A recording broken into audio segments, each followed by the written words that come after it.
Pagpapaigting ng kampanya laban sa online child sexual abuse, ipinag-utos na ni PBBM. Ipinag-utos ni Pangulong Ferdinand Bongbong Marcos Jr. sa mga ahensya ng pamahalaan na palakasin ang kanilang mga pagsisikap upang labanan ang online sexual abuse and exploitation of children. Ano nga ba ang plano ng Administrasyong Marcos upang tuluyang mapuksa ang kasuklam-suklam na krimen na ito? Alamin natin.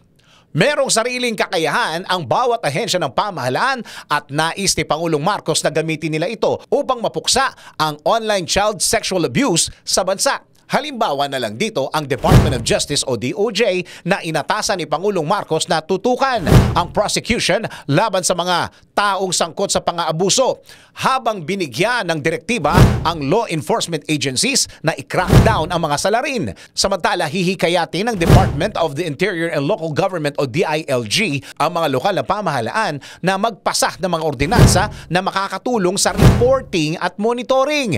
Pinalalakas naman ni Pangulong Marcos ang pakikipag-ugnayan ng Department of Information and Communications Technology o DICT sa mga pribadong sektor, partikular na sa telecommunications companies upang matulungan ang mga alagad ng batas sa pagtuntun sa mga salarin. Para kay Pangulong Marcos, un-Filipino o wala sa kultura ng mga Pilipino ang ganitong uri ng gawain. Kaya hangad ng Pangulo maging legacy ng kanyang administrasyon na tuluyan ng mawala ang anumang kaso ng pang-aabuso sa mga bata na dapat nating pinoprotektahan at inaalagaan. Sa iyong palagay, paano tuluyang mapupuksa ang online sexual abuse and exploitation of children sa bansa? DWIZ Research Report.